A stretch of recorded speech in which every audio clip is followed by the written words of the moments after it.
Hello, this is Greg Allison from Green Greg's Garden and Worm Farm, coming to you from my barn loft. I'm going to show you a video here about harvesting worms. Just a small order of 1 pound.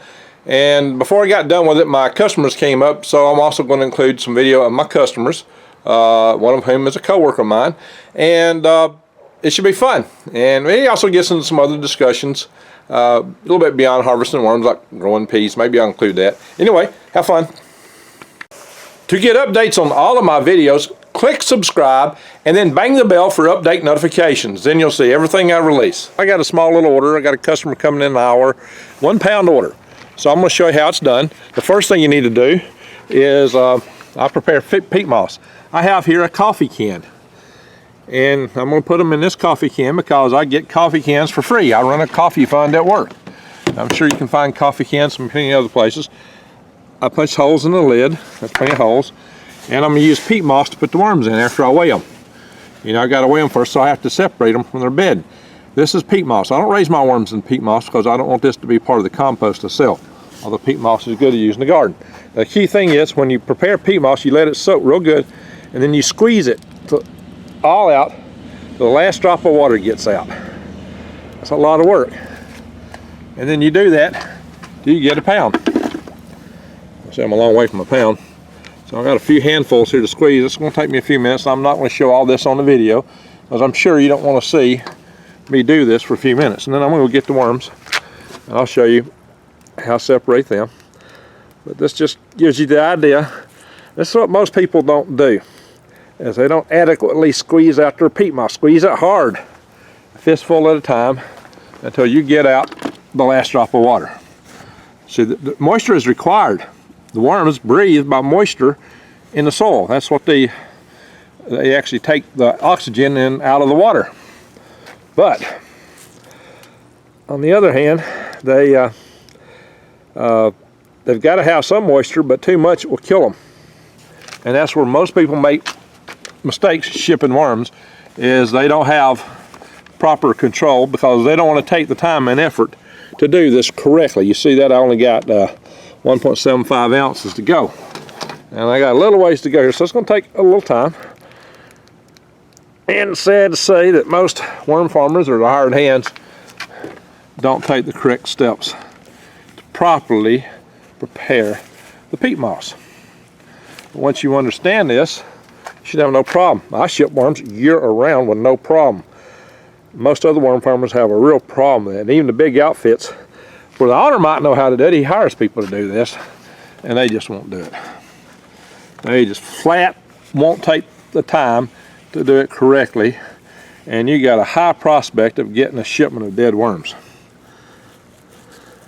So if that's your problem, order from me, and I'll save you time by, yeah, you can reorder it. You'll replace the worms a lot of times, but guess what? You're going to get good worms the first time when you order from me, unless your postman leaves them in a metal bell box or some kind of metal box on a hot summer day in Florida.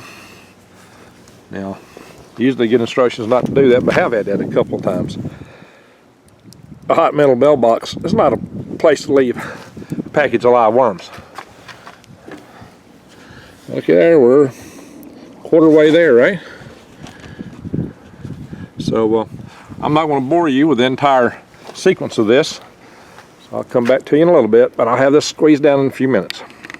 And we have just over a pound of peat moss now in this can. So it is, well, it's staying right at a pound now. It's ready to run. We'll put worms in it.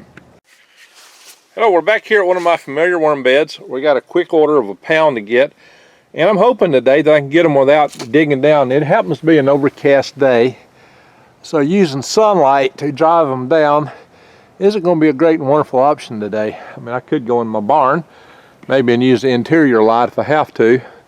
But I'm going to see today if I can get most of them up directly, because guess what?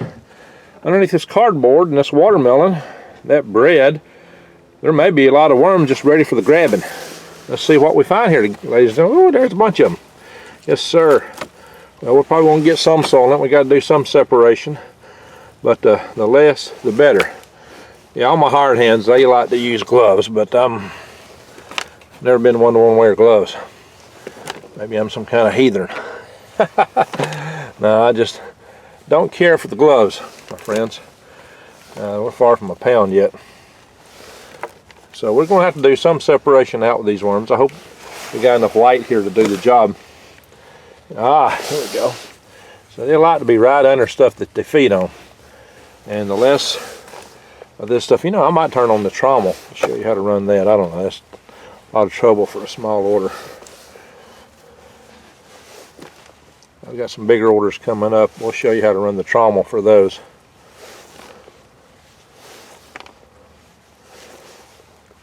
Might even combine them all into one video. I don't know. We'll just have to see what I want to do on that. Ah, here we are. Boom! Dum da dum dum. There's the mother load. Watermelon.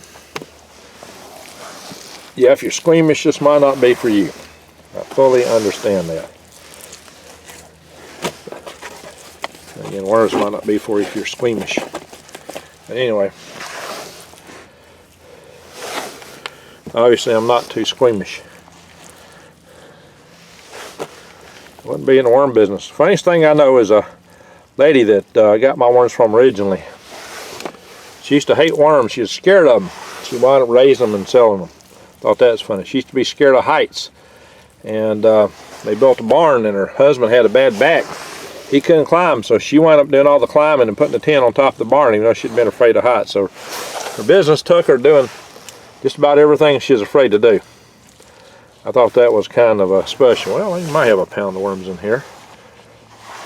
We'll see them shortly. Oh, there's a bunch. You know, I like to take the path of least resistance and grab the easiest ones. It's going to take the least separating. That'll get me done with this job the soonest and get my customer happy, because they're going to be here in just a few minutes. So I don't have a lot of time to fool around.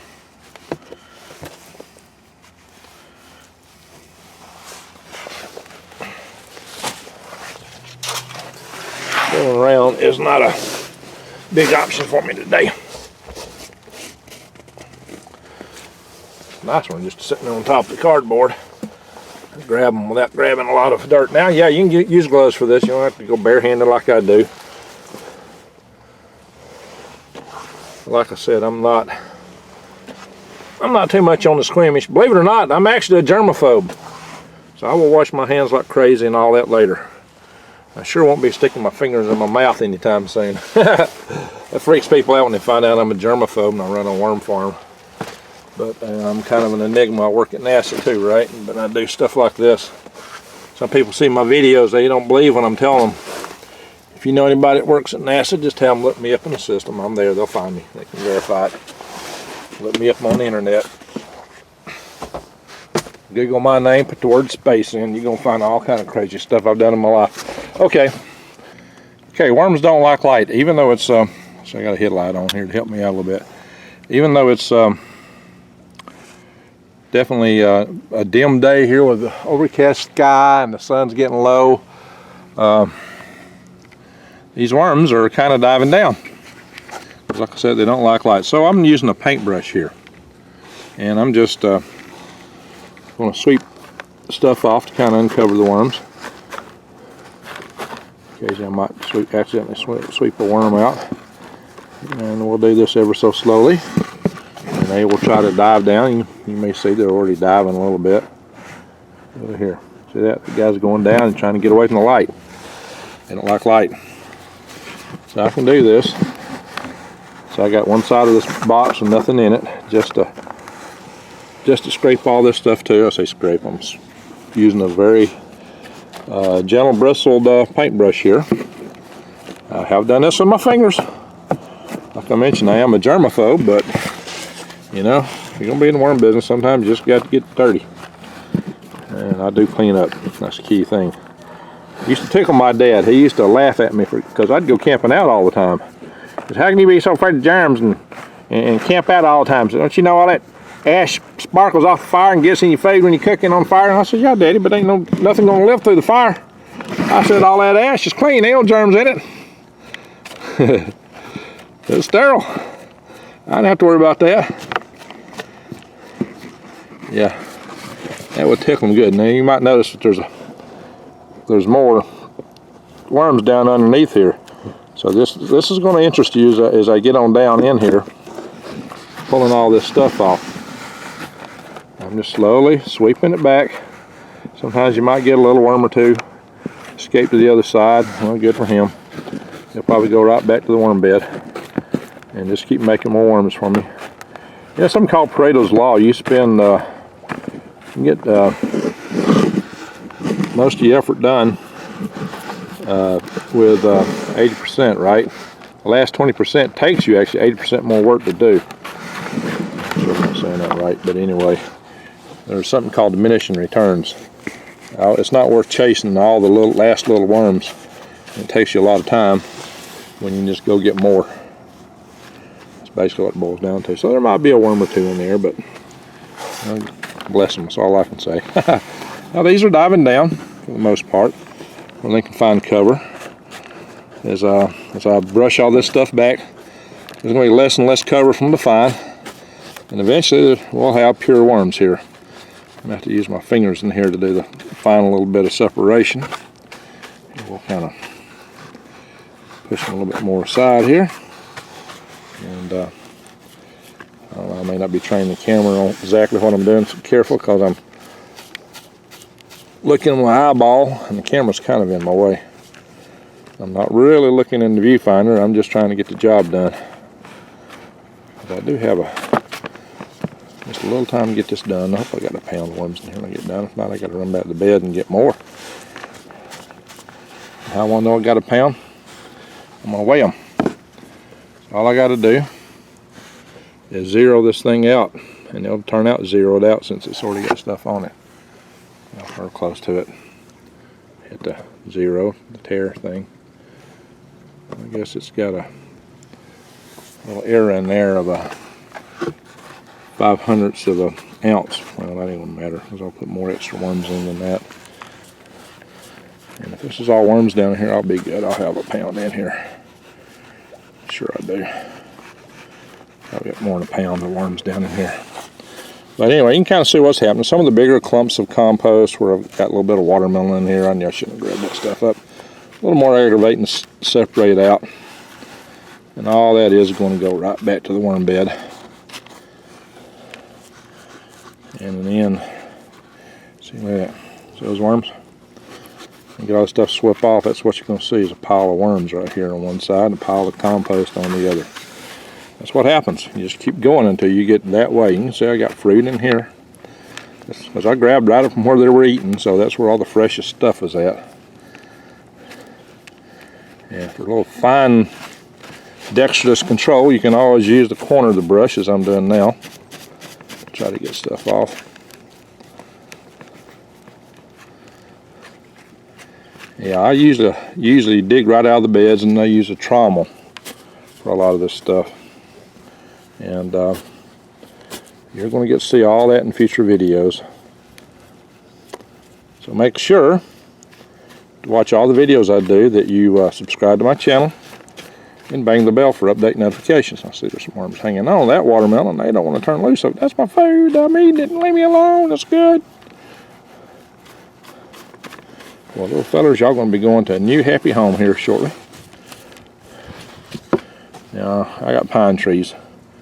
Sometimes stuff gets caught up in those pine trees. And, well, I guess he goes back into bed. I'm not going to sit here and spend a lot of time on one worm. If I spend 5 minutes on a worm, or 2 minutes even, that's going to add up. That would be only 30 worms in an hour. And there's a whole lot more than that got to go in this harvest. A pound of worms is 1,000 adults, or it could be 4,000 if it was all little worms. So there's a lot of, maybe not a lot of little worms in here, but see, I'm still scraping off. Starting to mention, I do have some pine trees. I kind of hate that because pine, worms don't really like pine or any of the pine product. And sometimes when you open the bed, those pine leaves just blow right into the bed.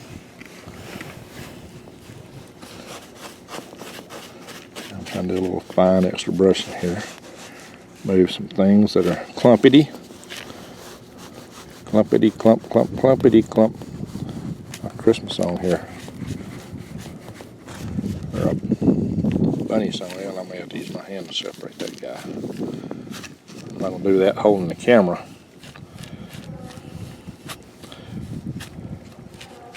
Or at least not the camera and the brush. We got a lot of this stuff off. We're almost down to the worm pile here. The worms dive to the bottom. And what's interesting is typically as you get down these last few dregs of soil, these worms are emitting mucus, and they'll emit that mucus all over that stuff. And it'll make it stick together. It actually makes it easier typically to separate out. Now these guys aren't putting out a lot of mucus today. Maybe because it's cold. It's cold, that baby, it's cold outside. Maybe that's a song that they don't want to hear anymore. You know, I'm not into all that. I don't know what. I guess that's one of those suggestive songs. Lord forbid. But anyway.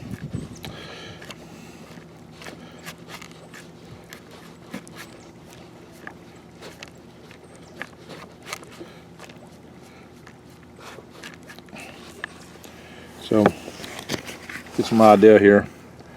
This is almost pure worms now. I'm using my headlight a little bit to kind of throw a little extra light on them. Give them something to want to get away from a little faster.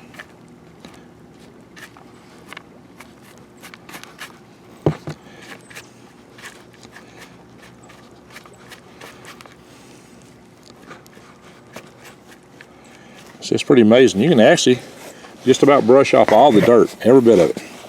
As they start putting their mucus out on it, it just balls up real easily and brushes off. I'm not selling dirt, I'm selling worms. So I got to make sure I give my customer what they ask for, a pound of worms. Or if I decided I had to give them a little bit of this stuff here, I'd have to give them extra worms to make up for it. Weight wise, make sure there's fully a pound in there. And this is pretty close to a pound. Just eyeballing it. I'll see in a little bit. You see how? Now look at the difference from here to here.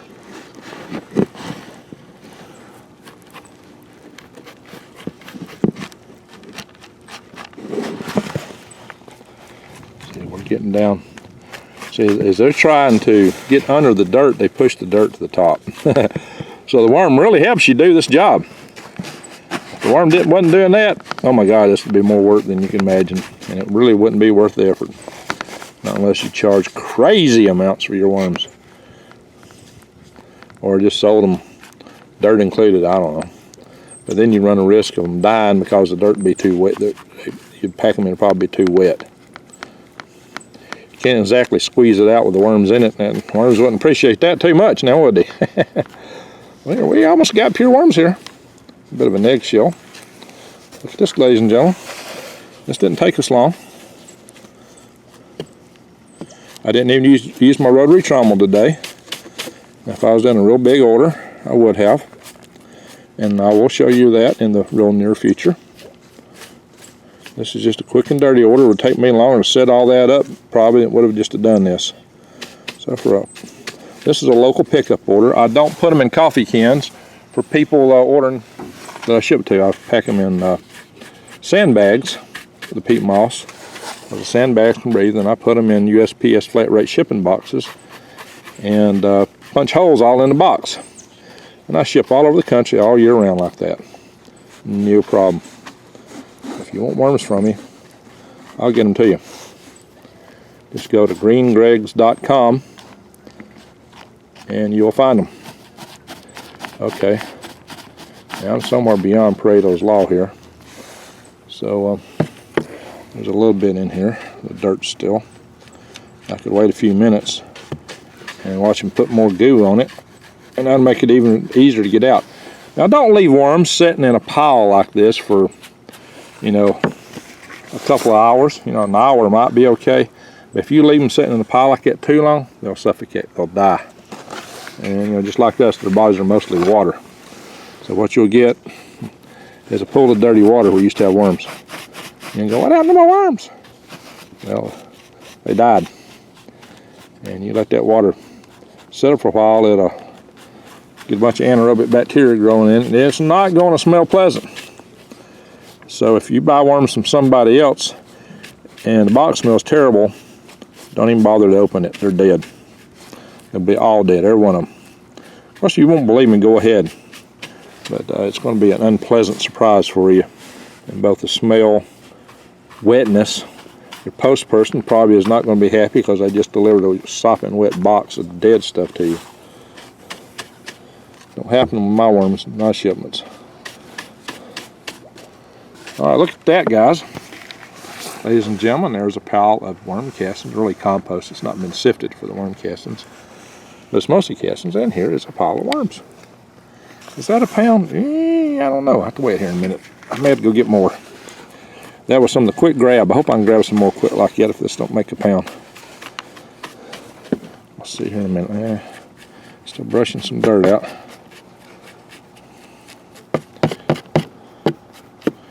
Get all this dirt out. Get that thing out there.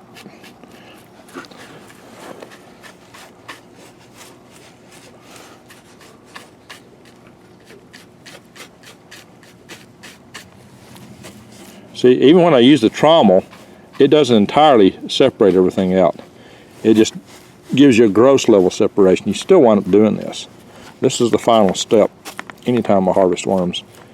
Now, if you have beds and you got maggots in them, oh my God, you're going to have to separate all these worms out real thinly and search for maggots. That's a horrible thing to deal with. Watch my previous video on how to grow worms, and I'll tell you how to take care of that.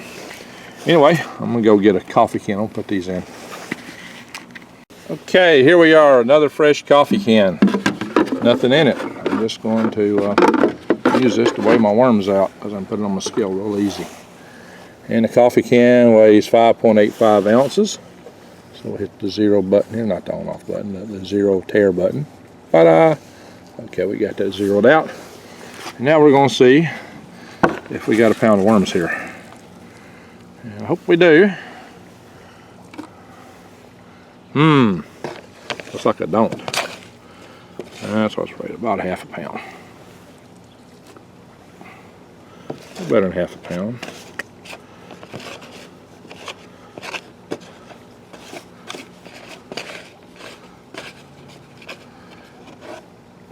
.7. So guess what? We're going to go back to the worm bed. I'll get some more worms. I'm not going to bother y'all with all that video. You've already seen that once. So I will come back here when I got a pound of worms to show you. All right. 9.8 ounces. Yeehaw, we still not there yet. Okay, so here we are. I've got a pound of worms in here now. Let's see. Of course, they're zeroed out. If you remember, these cans weighed 5.8 ounces. So you can see it's a pound and 6.25 ounces. I believe you always give the customer a little extra. Now I'm going to put them in here with the peat moss I'd already separated out. So we're just going to put the worms in with the peat moss. Boom. They're all glopped together. Minus one or twosies. And my customers are here. They got here before I got done. So that gets us. These worms will go down in here. I've got the lid. They already put the holes in. That's what we're going to put on here. Now, can they stay the night in there? Oh yeah, they'll be fine. Okay. And I'm going to shake them up to get them more integrated with the compost. You don't want to leave them as a glop in the bed because they can't breathe if they're all glopped together. Well, they're still in there. Well, guess what? I'm going to go here and mix them up with my hands. Did I mention I was a germaphobe? You said it. Yeah, I said it. So I've entertained my customers by telling them I was a germaphobe, as I mentioned in this video a little bit ago. But you can't have these worms just all glopped up together without being some of this compost. So I'm starting to mix here, get it mixed up a little bit. And, well, a lot of worms in there. mean, I should add more than a pound of compost or peat moss. That's usually what we do, a pound of peat moss and a pound of worms. That looks pretty worm heavy though. Might give them a little extra in a little bit. Anyway, here's my customers. Hello. Brent, Hartsville, and that's Bailey and Teresa. Hello. And these worms are for her Christmas. And she knows I'm a germaphobe. I've already got the towels there. You want to hand me the alcohol? Believe it or not, I wasn't kidding. Oh, look at her. She's so helpful. Look at what's this. I can shoot the video. Sorry. That's how I do it. I use a lot of alcohol and wipe things off. So that gives you a little snapshot. Anyway, happy customers here. Yes, absolutely. So when you do a good job and give somebody what they ask for, it makes them happy. And that's the objective here, is happy customers, smiling faces. That's right. Brent, where do you work? I work out there with you at NASA. There you go. Oh, I'm sorry, I didn't have you on the video. I was sitting there watching something else. That's all right.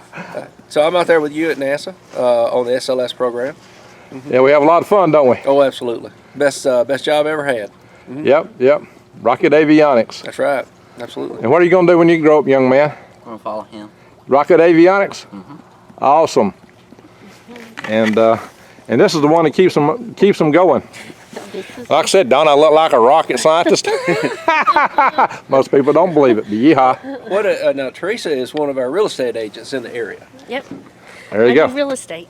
So if you're in the area and you need to buy a house, come see Teresa Hartsville. That's me. She will set you up. And this is a good place to move to. It really is. Especially as we go into Grand Solar minimum, the climate gets colder up north, y'all gonna be scrambling down here. Come see Teresa. That's me. Because I was just talking to a guy in Washington State, and I said when what is it, not San Andreas fault, but They have the Cascadia subduction zone. I said when that goes. Oh my God, yes. I said you're go. That's said, a tsunami. Well, come on down here because you're not going to be up there. Talking about a magnitude 9 earthquake that could kick up a very significant tsunami, maybe 30 meters high possibly. Yep. Take out everything west of I-10. Would not be a pretty picture. No, it wouldn't be. So I told him, I said, you know, the houses down here, I said they're very reasonable, and I said we have more doctorate degrees per capita than any county. That's right, more PhDs and more engineers. That's right. Engineers. You can't throw a rock without hitting at least a couple of us. That's right. And Bailey, in the school system And here's down here, a budding engineer. yeah, they have engineering classes in high school. I didn't know if Oh, you wow. knew that. Oh, yes. Now look at this, an engineer with a farmer's hat on, farmer's cap. That's right. Can't beat that. That's because his grandparents have 1,000 acres up in Tennessee. Oh, well, good for them. That's, Yeah, our farms here are a little bit smaller in this area. yep. So we're excited about your worms and all the videos you've been putting out there. It's so educational, and this is a dream come true for Teresa. She's been wanting a worm farm that she can grow and play with. But she's looking for the worm tea.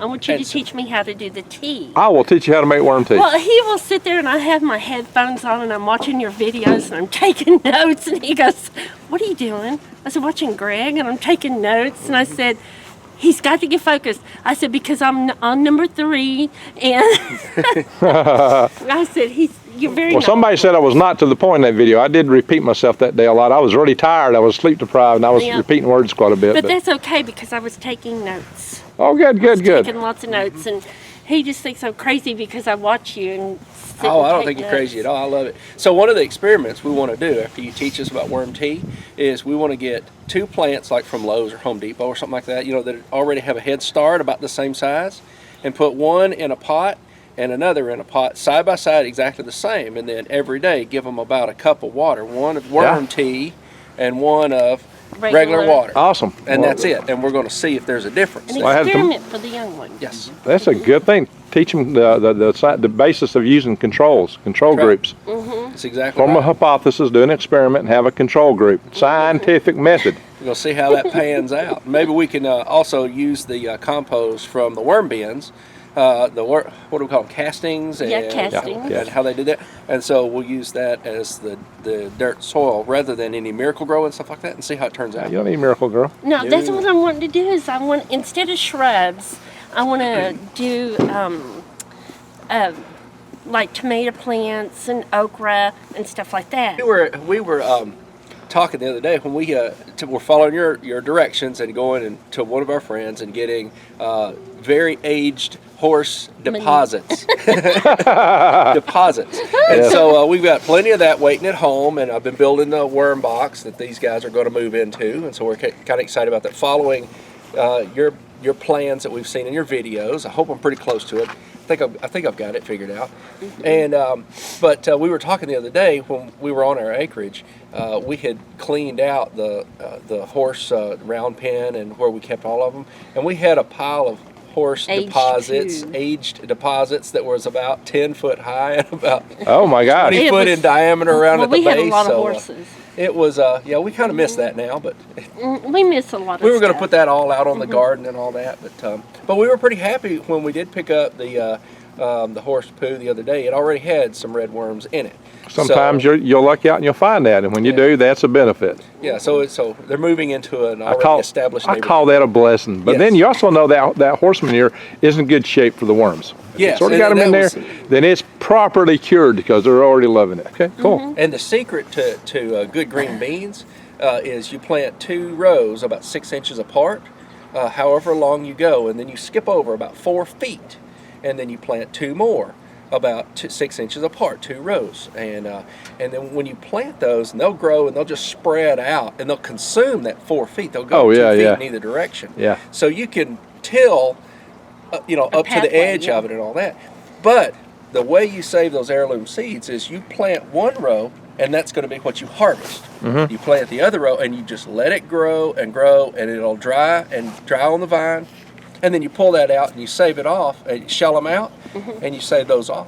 Well, Good we're for him. excited about what All you right. can teach us, and thank you very much, Greg. Thank you. Well, hey, thank y'all for being such great customers. And thank you for my Christmas present. Oh, well, I believe he paid for it. Yeah, my husband, he's awesome. I agree. He's a lot of help at work. He's a great Good guy. Well, I got a good team to work with. Awesome. You would know, Greg. That's true. Thank you. And Bailey, hope to see you there one day. Hope to see you too. To get updates on all of my videos, click subscribe and then bang the bell for update notifications. Then you'll see everything I release.